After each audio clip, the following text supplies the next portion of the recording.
Kisah Nabi Isa alaihissalam seringkali menjadi titik pembahasan dalam berbagai agama. Dalam pandangan Islam, Nabi Isa bukanlah anak Tuhan, melainkan seorang nabi yang diutus untuk membawa petunjuk kepada umatnya. Salah satu kisah yang paling terkenal terkait dengan Nabi Isa adalah upaya penyaliban yang dilakukan oleh para musuhnya. Namun, perspektif Islam memiliki pemahaman yang berbeda mengenai kejadian ini. Mari kita telaah kisah ini dari sudut pandang Islam, di mana Allah Subhanahu wa Ta'ala dengan kekuasaannya melindungi Nabi Isa alaihissalam dari tangan-tangan yang hendak mencelakainya. Dalam pandangan Yahudi, Nabi Isa dianggap sebagai pembawa kesesatan, sehingga mereka berusaha menyalibkannya. Di sisi lain, umat Kristen meyakini bahwa penyaliban Nabi Isa adalah bentuk penebusan dosa bagi umat manusia. Namun, dalam Islam, penyaliban tersebut bukanlah menimpa Nabi Isa alaihissalam, melainkan seseorang yang wajahnya dibuat mirip Nabi Isa oleh Allah Subhanahu wa Ta'ala. Nabi Isa adalah putra dari seorang wanita yang sangat mulia, Maryam binti Imran, yang dikenal atas ketakwaannya.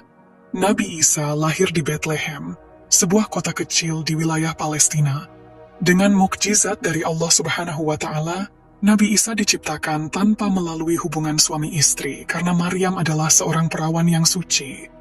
Peristiwa ini menunjukkan kebesaran Allah yang sebelumnya menciptakan Nabi Adam dan Hawa tanpa proses kelahiran dari seorang ibu. Jadi tentu saja bukan hal yang mustahil bagi Allah Subhanahu wa Ta'ala untuk menciptakan Nabi Isa dari seorang ibu yang belum menikah. Di masa kenabiannya, Nabi Isa menghadapi banyak tantangan, terutama dari kaum Yahudi yang menentang ajaran yang dibawanya.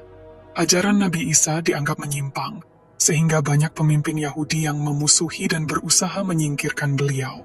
Meski begitu, ada sekelompok pengikut setia yang disebut dalam Al-Quran, Surah As-Saff, ayat 14 sebagai Hawariyun. Mereka ini adalah 12 murid setia yang selalu mendukung Nabi Isa dan mengikuti ajarannya, meskipun harus menghadapi berbagai bahaya. Dikisahkan, pada suatu hari, Raja Herodes dan para pendeta Sanhedrin menyusun rencana jahat untuk membunuh Nabi Isa. Kabar ini segera sampai kepada Nabi Isa, dan beliau mengetahui bahwa kaum Yahudi tengah mencarinya dengan niat buruk. Untuk menghindari bahaya, Nabi Isa dan murid-muridnya pun memilih untuk bersembunyi di tempat yang aman. Di tengah situasi ini, salah satu murid Nabi Isa, Judas Iskariot, memutuskan untuk berkhianat. Ia mendatangi Raja Herodes dan menawarkan diri untuk mengungkapkan lokasi persembunyian Nabi Isa dengan imbalan 30 shekel. Judas memanfaatkan kesempatan ini untuk mendapatkan keuntungan dengan cara mengkhianati gurunya. Raja Herodes setuju dengan tawaran tersebut, dan mereka pun segera berangkat menuju tempat persembunyian Nabi Isa dengan Judas sebagai penunjuk jalan. Namun, setibanya di lokasi, mereka tidak menemukan Nabi Isa di sana. Hal ini terjadi karena Allah Subhanahu wa Ta'ala telah mengangkat Nabi Isa ke langit, baik jasad maupun ruhnya, sehingga beliau selamat dari upaya pembunuhan tersebut. Rencana jahat mereka pun gagal, dan Judas justru menghadapi akibat dari pengkhianatannya. Ketika Judas menyadari bahwa Nabi Isa tidak ada di tempat persembunyian, Allah Subhanahu wa Ta'ala memberikan hukuman kepadanya. Wajah Judas Iskariot diubah menjadi mirip dengan Nabi Isa. Sebagai balasan atas pengkhianatannya terhadap utusan Allah, Isa ibnu Maryam, para tentara Raja Herodes yang tidak menyadari perubahan ini langsung menangkap Judas, mengira bahwa ia adalah Nabi Isa. Judas dibawa ke puncak bukit Golgota, di mana ia mengalami penyiksaan yang kejam. Mereka melucuti pakaiannya, mencambuknya dengan brutal, lalu menyalibnya. Judas Iskariot disiksa hingga menemui ajalnya di tiang salib. Rencananya untuk mengkhianati Nabi Isa berbalik menimpanya sendiri. Inilah bukti bahwa Allah Subhanahu wa Ta'ala adalah sebaik-baik pembuat rencana. Ketika Judas berniat untuk mencelakai Nabi Isa, justru dia yang mengalami nasib tragis karena wajahnya diserupakan dengan Nabi Isa oleh Allah Subhanahu wa Ta'ala. Sementara itu, Nabi Isa telah diangkat oleh Allah Subhanahu wa Ta'ala ke langit sebelum Yudas dan para pengikut Herodes tiba di lokasi persembunyian. Sebagaimana firman Allah Subhanahu wa Ta'ala dalam Al-Quran, mereka, orang-orang kafir, membuat tipu daya, dan Allah pun membalas tipu daya mereka. Dan Allah adalah sebaik-baik pembuat tipu daya. Quran Surah Ali Imran ayat 54. Rencana jahat Judas dan para musuh Nabi Isa pun berakhir dengan kehancuran mereka sendiri. Ada berbagai penafsiran mengenai siapa sebenarnya yang disalib dalam peristiwa ini, dan hal ini juga disebutkan dalam tafsir Ibnu Katsir. Dalam tafsir tersebut, tidak ada kejelasan pasti mengenai identitas orang yang disalib. Apakah itu Judas Iskariot atau salah satu murid Nabi Isa lainnya? Yang pasti, menurut Ibnu Katsir, orang yang disalib bukanlah Nabi Isa sendiri, melainkan seseorang yang wajahnya diserupakan dengan Nabi Isa atas kehendak Allah Subhanahu wa Ta'ala. Di sisi lain, Allah Subhanahu wa Ta'ala mengangkat Nabi Isa, baik jasad maupun ruhnya, ke langit sebelum upaya penyaliban terjadi. Dalam Al-Quran juga dijelaskan bahwa Allah tidak membiarkan orang-orang Yahudi berhasil membunuh Nabi Isa. Hal ini tercantum dalam surah An-Nisa ayat 157, di mana Allah berfirman, "Dan karena ucapan mereka, sesungguhnya kami telah membunuh Al-Masih, Isa putra Maryam, Rasul Allah, padahal mereka tidak membunuhnya dan tidak pula menyalibnya. Tetapi yang mereka bunuh adalah orang yang diserupakan dengan Isa bagi mereka." Penjelasan ini menegaskan bahwa Allah Subhanahu wa Ta'ala melindungi Nabi Isa dari rencana jahat orang-orang Yahudi, dan siapapun yang disalib adalah orang lain yang telah diserupakan dengan Nabi Isa, sementara beliau sendiri diangkat ke langit. Rencana musuh Nabi Isa ini pun gagal karena kekuasaan Allah Subhanahu wa Ta'ala. Sebenarnya, pada saat itu, orang-orang Yahudi sendiri merasa ragu-ragu apakah yang mereka salib benar-benar Nabi Isa ibnu Maryam. Ketika mereka mencoba menghitung jumlah Nabi Isa dan murid-muridnya, seharusnya ada 13 orang, tetapi yang mereka temukan hanya 12. Keraguan ini semakin besar, dan mereka tidak yakin apakah yang mereka tangkap dan salib adalah Nabi Isa atau bukan.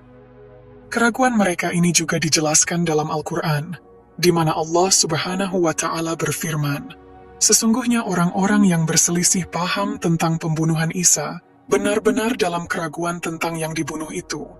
Mereka tidak mempunyai keyakinan tentang siapa yang dibunuh itu, kecuali mengikuti prasangka belaka. Mereka tidak pula yakin bahwa yang mereka bunuh itu adalah Isa. Tetapi yang sebenarnya, Allah telah mengangkat Isa kepadanya, dan Allah Maha Perkasa, mengalahkan musuh-musuhnya, Maha Bijaksana dalam segala perbuatannya." Quran Surah An-Nisa ayat 157-158. Di ayat ini, Allah Subhanahu wa Ta'ala menegaskan bahwa orang-orang Yahudi hanya berprasangka dan tidak memiliki keyakinan penuh mengenai siapa yang sebenarnya mereka bunuh. Sementara itu, Allah mengangkat Nabi Isa secara langsung kepadanya, menyelamatkannya dari upaya pembunuhan. Selanjutnya, Allah juga menyampaikan bahwa tidak ada seorang pun di antara ahlul kitab kecuali beriman kepadanya menjelang kematiannya. Pada hari kiamat, dia akan menjadi saksi mereka. Quran Surah An-Nisa ayat 159.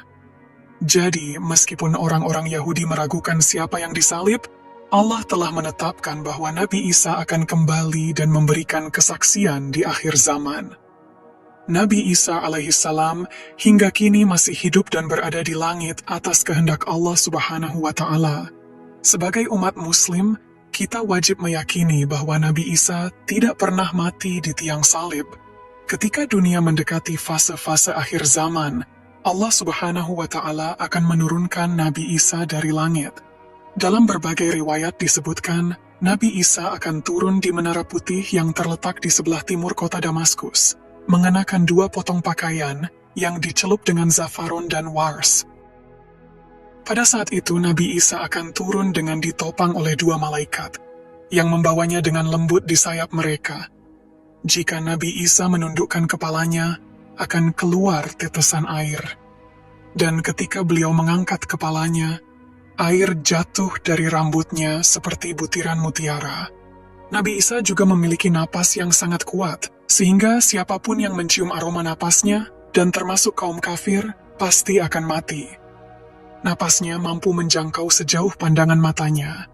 Salah satu misi utama Nabi Isa setelah turun ke bumi adalah mencari Dajjal, musuh besar di akhir zaman.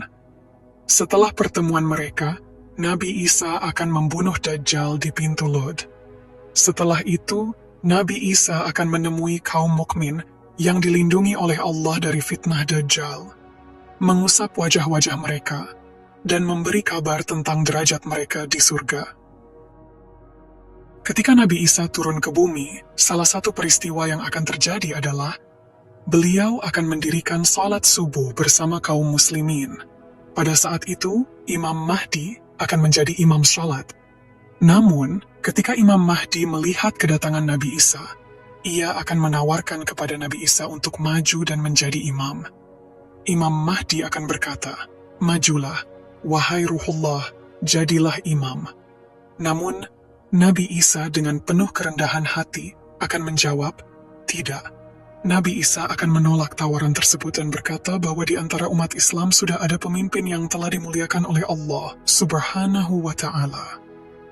Hal ini mengisyaratkan bahwa Nabi Isa, meskipun seorang nabi, akan turun bukan sebagai nabi yang membawa risalah baru, melainkan sebagai pengikut syariat yang dibawa oleh Rasulullah Shallallahu Alaihi Wasallam. Peristiwa ini didasarkan pada hadis yang diriwayatkan oleh Imam Muslim dan Ahmad. Ini menunjukkan bahwa Nabi Isa tidak datang untuk membawa ajaran baru, karena Rasulullah Shallallahu Alaihi Wasallam adalah Nabi dan Rasul terakhir.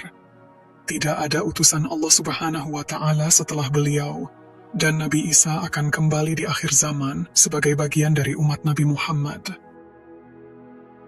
Syariat yang akan diikuti oleh Nabi Isa adalah syariat Islam, berdasarkan Al-Quran dan Sunnah Rasulullah. Oleh karena itu, Nabi Isa akan menjalankan perannya sebagai seorang Muslim yang mengikuti risalah Nabi Muhammad Shallallahu Alaihi Wasallam dan akan membantu umat Islam dalam menghadapi tantangan akhir zaman. Begitulah kisah Nabi Isa menurut sudut pandang Islam, yang menegaskan kedudukan beliau sebagai pengikut risalah Nabi Muhammad Shallallahu Alaihi Wasallam di akhir zaman. Semoga kisah ini memberikan manfaat dan wawasan kita. Jika ada kekurangan atau kesalahan, mohon dimaafkan. Kebenaran berasal dari Allah Subhanahu wa Ta'ala, sementara kekhilafan dan kesalahan adalah dari diri saya sendiri sebagai manusia biasa. Sampai jumpa di kisah-kisah seru dan penuh makna berikutnya. Wassalamualaikum warahmatullahi wabarakatuh.